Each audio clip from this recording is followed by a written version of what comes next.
Selamat datang di channel Elmun di segmen Kisah Mistis. Segmen yang akan menceritakan kisah-kisah mistis bersama narasumber dengan cerita-ceritanya. Kali ini kita kedatangan narasumber yang akan menceritakan kisah-kisahnya. Narasumber dengan kisah yang cukup mengerikan. Dia menceritakan kejadian yang dia alami sendiri dan beberapa kejadian lainnya yang dialami oleh kerabatnya di kampungnya, di tempat yang begitu terkenal keangkerannya. Narasumber dengan kisah mistis yang dia alami sendiri, yang terjadi begitu lama, yang tetap membekas sampai saat ini, dan kisah-kisah lainnya yang dialami oleh kerabat-kerabat. Oke, mari kita simak ceritanya. Oke, narasumber kali ini bersama Manda. Ya, halo. Jadi Manda itu orang Pacitan kan ya? Iya, saya orang Pacitan. Untuk video kali ini kita ngebahas tentang kisah serem yang ada di Pacitan atau yang di mana enaknya yang pernah dialamin sama Manda.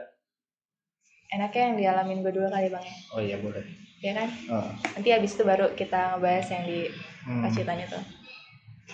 Jadi oke, kita mulai nih, gue mulai ya Bang. Iya. Jadi tuh deg-degan nih. Enggak sih, enggak terlalu deg-degan juga. Dingin, tempatnya dingin, jadi kayak gimana gitu. Jadi awalnya dulu gue pernah tinggal di daerah Cibubur. Umur kelas 3 SD itu kira-kira umur berapa tahun ya? Kelas 3 SD 7-8an ya kalau nggak salah. Sekitar umur segitu. Tuh gue dulu papa tinggal di daerah Cibubur di Blok Ringin. Di Blok Ringin. Tuh gue kayak gimana sih, masih kecil kan, jadi kayak masih ikut-ikut kayak pengajian, terus kayak kumpulan-kumpulan yang lainnya gue aktif banget. Tuh gue pernah ngaji itu di salah satu masjid daerah sana. Itu gue setiap hari, nggak pernah namanya nggak sholat ngaji, pokoknya selalu datang, selalu hadir, selalu aktif. Jadi gue itu berkumpul sama 5 teman. Itu ada Mila, Adnan, Tira, gue, sama Rio. Oke. 5 sekawan, 5 sahabat lah nih ceritanya. Tapi gue di antara mereka ini yang berlima ini, gue paling deket tuh sama Mila Bang. Jadi kayak jajan kesana kesini gue selalu sama dia. Nah di suatu hari itu, tepatnya hari Kamis, itu gue rada sore, kesiangan lah. Jam abis selesai asar. Ini pengajiannya? Pengajian itu mulai dari jam 12 siang. Tapi kan gue sering nongkrong di situ, kan nongkrong maksudnya main sampai sore gitu, sampai iya. Nah ceritanya gue main nih di masjid ini sampai selesai zuhur. Baru selesai zuhur itu gue baru nyampe. Gue main, cerita pengen sholat sholat maghrib. Gue nunggu dulu setelah asar, zuhur itu udah gue iniin, masih main nih ceritanya, main karet, kayak main kejar-kejaran, buaya-buayaan lah tuh. Main anak-anak kecil. Iya, main zaman masih anak kecil. Terus di antara 5 ini tuh yang paling rame mulutnya itu bebaceo tuh gue sama Mila ini. Ceritanya gue main kejar-kejaran dari masjid keluar, dari luar ke masjid kayak gitu kan. Kelihatan sih. Udah bawelnya ya. Terus setelah gue main lari-larian ini, temen gue kesandung nih yang namanya Mila ini. Kesandung nggak? Perempuan kan? Iya perempuan. Dia kakak kelas gue, dia kelas 4 SD, gue kelas 3 SD. Nah ceritanya dia kesandung itu nggak tahu kesandung apa, padahal nggak ada apa-apa, kaki dia berdarah, jempolnya itu tuh. Anehnya itu di situ tuh nggak ada apa-apa, dia kesandung tapi jempol berdarah. Berarti ini sore kan ya, belum maghrib? Iya, belum maghrib, sebelum maghrib itu. Nah dia nangis kejer, akhirnya dia pulang, jadi gue nggak jadi sholat maghrib di sana. Kita juga pulang. Setelah pulang dari situ tuh, gue ngerasa kayak gimana sih, nggak enak badan, tapi namanya gue masih kecil kan, nggak ngerti ya, masih ngerengek aja sama nyokap bokap. Gue minta jajan, pokoknya ngalem, minta jajan, minta ini diturutin. Malamnya sekitar jam 2:30 itu badan gue panas banget, demam tinggi. Terus pertama gue demam itu gue kejang-kejang, tapi gue nggak ngerasain, tapi nyokap yang bilang gue kejang-kejang. Berarti kayak ini kali ya, step. Iya kayak orang step. Ya. Iya, itu kurang lebihnya kayak orang kayak gitulah, kayak orang step. Tuh gue kejang-kejang, terus nangis, terus gue ketawa, terus gue diem. Pokoknya aneh dah tuh. Nangis, ketawa juga. Iya, terus diem juga. Terus kayak begitu terus sampai jam 4, dari setengah 3 sampai jam 4 subuh. Lumayan ya, 1 jam setengah. Iya, cuma gue nggak begitu terus, maksudnya ada jedanya, terus gitu lagi. Pas paginya bokap berangkat kerja, itu demam gue udah mulai reda. Langsung maksudnya kayak biasa lagi gitu. Tapi gue ngerasanya masih kayak lemes-lemes aja, kayak orang sakit, tapi badan nggak panas nggak apa. Nah selang besoknya ceritanya ini yang paling gokil banget sih, bikin onar gue di kampung situ. Gimana tuh? Jadi waktu pas sore itu kan gue lagi tidur, abis dibikinin super bubur. Ya itu tuh yang kemasan itu, gue dibikinin, disuapin, nyokap bilang, Dek, kamu tidur dulu di sini ya, ibu mau bantuin bude. Jadi rumah bude gue itu di belakang rumah gue. Ya, berarti posisinya di rumah sendiri? Iya, gue sendiri, kakak gue kerja, sekolah, adik gue yang kecil itu ikut sama nyokap, bokap gue kerja. Gue kan 3 bersaudara, gue anak kedua. Setelah itu, gue bilang, oh ya udah, itu pintu gerbang nggak dikunci, pintu nggak dikunci ya. Kalau misalnya mau keluar, jangan lupa dikunci pintunya kalau mau main. Iya bu. Dia tuh dengan santainya, gue ngerasa kan kayak biasa-biasa aja. Terus nggak lama nyokap balik lagi nih, udah pergi kan, nyokap udah pergi, balik lagi. Mau jajan nggak, gue nggak minta jajan. Terus ada tukang somai, gue dibeliin somai. Setelah gue dibeliin somai, nyokap balik lagi, pergi. Taruh dulu ya dia, ibu mau bantuin bude dulu, ada urusan, mau ngulek apa gitu, kayak bantuin masak-masak. Oh ya udah iya. Gue setelah makan somai itu diminumin obat, karena nyokap sebelum pergi tuh megang ini, kok panas lagi kata dia kayak gitu. Nggak tahu, dingin juga tuh, gue ngerasa dingin. Ya udah selimutan, abis makan somai itu gue minum obat diselimutin. Itu gue belum berobat ke dokter tuh bang. Gue masih minum obat warung. Setelah gue tidur berbaring, itu TV gue matiin, gue tidur. Itu gue inget banget, jelas banget depan mata kepala gue bang. Gue bangun, gue teriak-teriakan nyari nyokap, padahal nyokap kan sebelumnya udah pamit kan sama gue. Gue teriak-teriakan nyari nyokap, gue ke dalam, gue mau jalan, gue sampai merinding, gue mau jalan ke kamar mandi itu. Lo tau bentuknya suster ngesot? Dia duduk begitu di depan lemari, inget banget, gue jelas banget. Itu dia natap gue tapi nggak ada muka, rata. Pakai baju hitam, rambut, sumpah gue nggak bohong, rambut panjang lengser sampai lantai. Itu gue kayak orang gila, kayak orang histeris, bener-bener teriak-teriakan. Kelihatannya tuh kelihatan jelas dia kayak makhluk hidup atau kayak nerawang. Itu jelas-jelas bener-bener kayak orang. Orang. Itu bener-bener natap gue tuh kayak bener-bener gue ngeliat dia ngeliat gue. Jadi kayak tatap-tatapan kayak gini. Tapi nggak ada. Muka nggak ada. Tapi muka ngadep ke gue. Beneran bang. Itu posisinya itu kan gue di ruang tamu. Kamar itu kan ketutup, mati lampunya. Nah dapur itu kan atas itu ada ventilasi jadi terang gitulah. Jadi terang di dapur. Untuk ngelihat situasi ke belakang itu ya kelihatan, dari belakang ke depan juga kelihatan. Cuma gelap di tengah-tengah doang. Nah posisinya si cewek ini nih itu di tengah-tengah perbatasan kamar ke dapur sama ruang tengah, di bagian yang nggak dapat cahaya itu. Itu gue teriak-teriakan, itu padahal pintu sama gerbang itu nggak dikunci sama sekali bang. Gue teriak-teriakan sampai tetangga semua tuh pada ngumpul, tau nggak? Ngumpul pada ngeliatin, itu kenapa, itu Manda kenapa? Itu gue teriak-teriak, gue minta tolong sama orang-orang. Nah ceritanya ini ada gue sebutnya tuh kayak om gitulah. Jadi anaknya bude gue manggil om gue itu ngeliat, kenapa? Panggilin ibu. Ini ada orang jahat megang mau deketin Manda, panggilin ibu. Saudara gue kan juga jadi kayak gimana sih om gue? Kenapa sih? Jadi kayak bingung aneh. Sendiri. Gue kalau gue sendiri tuh bener-bener ngerasain kayak orang gila, bener-bener kayak orang gila. Jelas-jelas kayak cuma berapa langkah di belakang gue bang. Cuma waktu pas gue udah teriak-teriakan kayak begitu, pintu tuh udah gue obrak-abrik. Nah jadi orang-orang ngiranya tuh gue dikunciin sama nyokap. Tapi di momen saat orang-orang itu ngumpul, si cewek ini masih ada? Masih ada. Berarti cuma lama dong lama banget. Itu jadi tuh gue kayak orang gila, buka-buka pintu kayak di sinetron Iya. Kayak gue kayak gitu bang. Terus setelah pas gue udah rada nangisnya, itu kan gue pas nangis kejer itu kan ngelihat belakang ke depan, lihat belakang depan kan.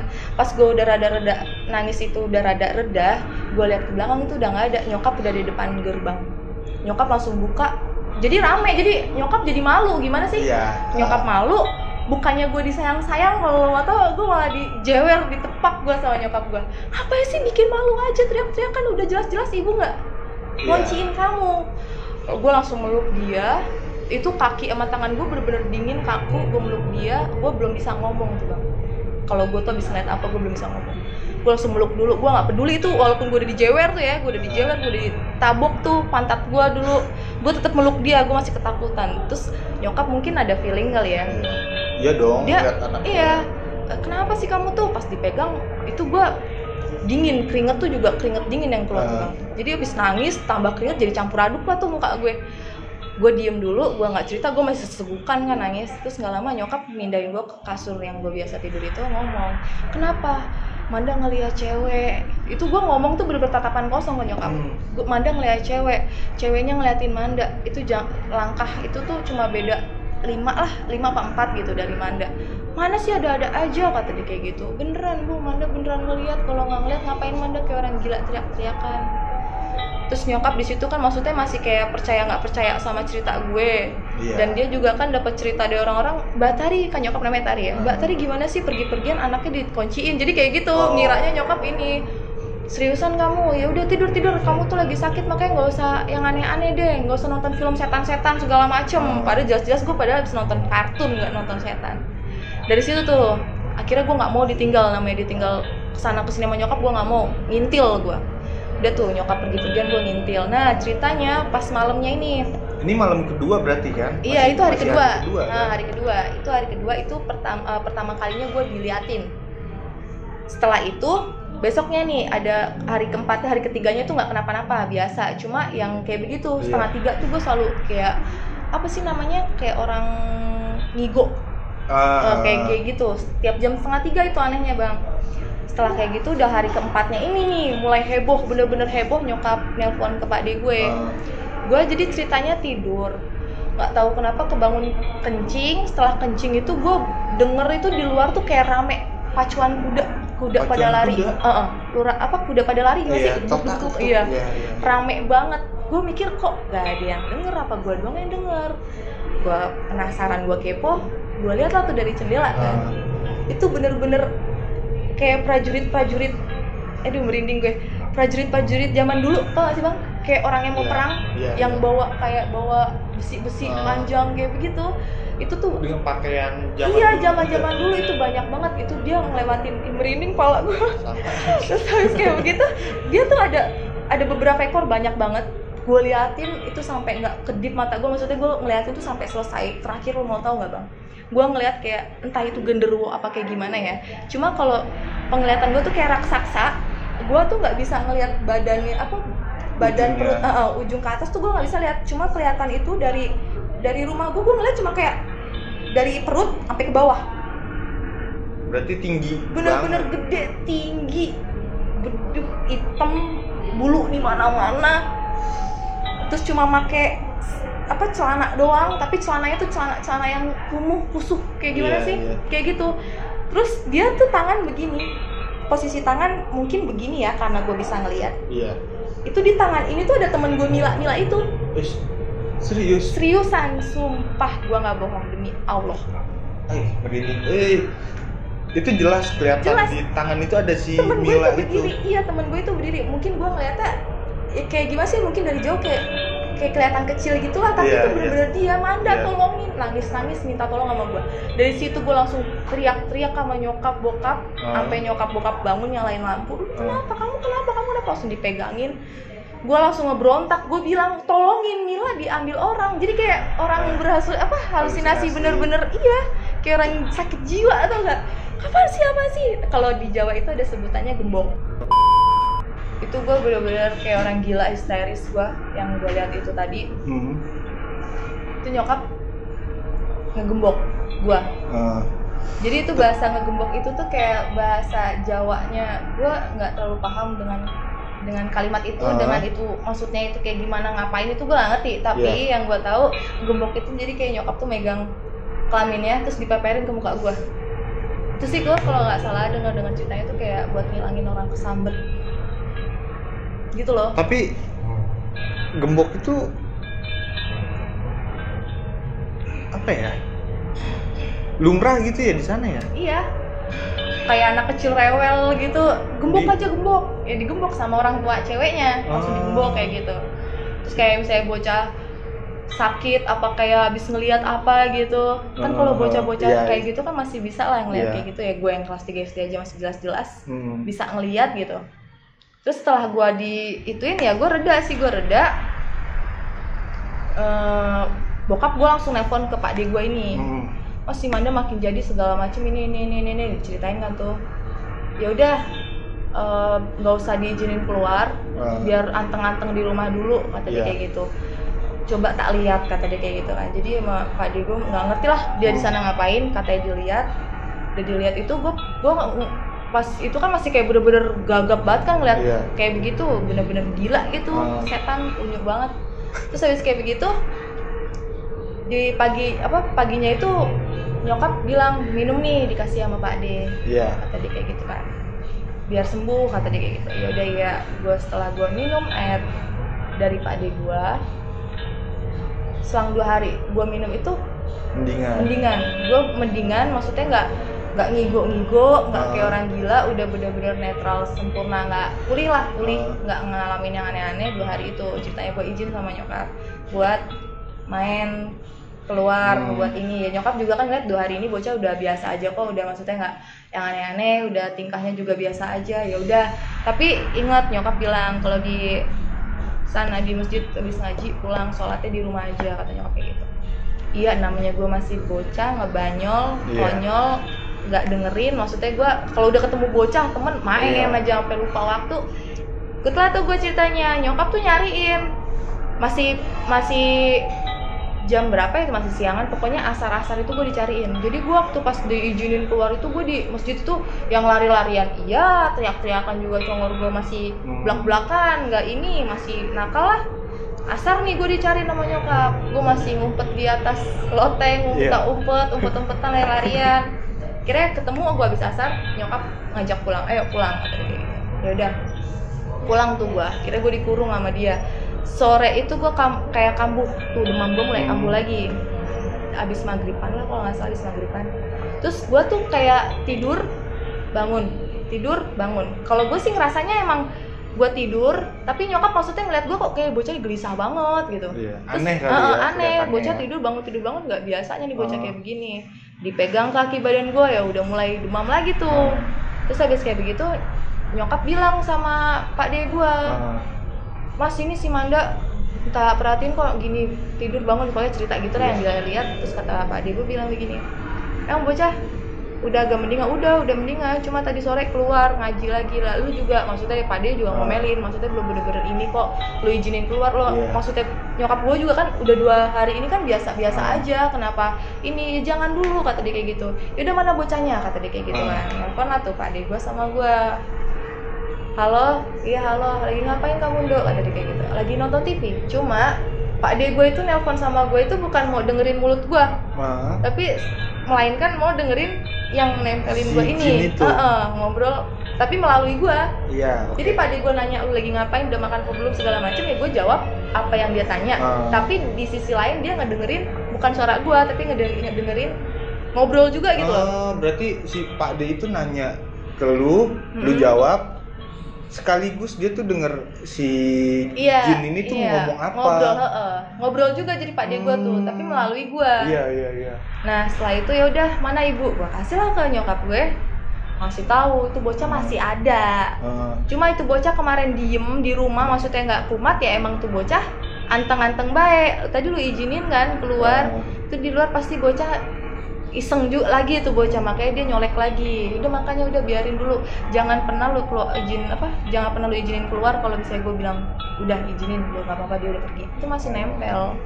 Udah tuh dari situ sama nyokap, dari kejadian itu nyokap nggak ngizinin gue keluar, udah bener-bener dikurung lah, sampai gue nangis segala macam nggak diizinin. Terus hilang dengan sendirinya, maksudnya pergi dengan sendiri ya. Pak dia juga udah ngomong udah nggak ada. Dan gue juga ngerasa udah bener-bener pulih lama lah, maksudnya udah nggak bener-bener udah bocah nggak kenapa-napa, udah sehat-sehat aja. Udah ada berapa hari yang dilaluin itu ya nggak ada sama sekali begitu aja ya. Iya udah, dan Padi juga udah kok nggak apa-apa. Yang penting lu kasih tahu aja di luar, jangan ngebanyol banget. Maksudnya yang ini aja lah, nggak usah inian tekelan gitulah bahasanya dia. Dia akhirnya pergi dengan sendirinya, dan gue pun juga alhamdulillahnya nggak kenapa-napa, sehat walafiat. Tapi sampai sekarang nggak sensitif kan? Nggak sih, alhamdulillahnya nggak ya. Cuma kan sekarang kan gue udah gede, maksudnya gue bisa nempatin porsi gitu loh. Maksudnya gue ya gitulah, ngerti kan, paham kan? Maksudnya gue kecil karena dulu ada belum pengalaman jadi ya kayak gitu aja. Tapi gokil banget sih tuh cerita. Iya. Tapi lu nggak cerita ke temen lu? Enggak. Sama sekali. Enggak. Sampai sekarang, dan gue juga nggak pernah ketemu sekarang sama dia. Itu perpisahan waktu pas gue mau naik kelas 4 SD itu, gue pindah ke Pacitan. Itu udah lost contact dari situ. Kayaknya kalau dia nonton, dia pasti merinding banget tuh. Ini cerita kisah gue dulu sama lo, Mila. Kali bayi dia nonton. Ya itu dah, pokoknya serem. Ya serem, dibilang serem ya serem. Tapi yang bener-bener nggak bisa hilang di muka gue ya makhluk-makhluk gitulah. Bener-bener nyata banget di mata gue, Bang. Dan masih kebayang sampai sekarang kalau sampai sekarang juga masih kebayang banget. Jelas. Bentuknya kayak gimana? Bentuknya bener-bener jelas. Ingat tuh, ingatan dari udah lama banget udah. Kelas 3 SD. Dan Mila kelas 4 SD, beda setahun doang gue. Mila, Anda merinding pasti Mila. Anda pasti merinding. Halo Mila, gimana tuh kabarnya? Udah bener-bener lost contact. Terus setelah itu ada kejadian-kejadian lagi nggak? Yang secara langsung menimpa lu, atau yang enggak, atau yang orang terdekat gitu, yang dialami orang terdekat? Cerita kayak gini? Iya, cerita kayak ada gini. Ada sih di kampung gue, di Pacitan.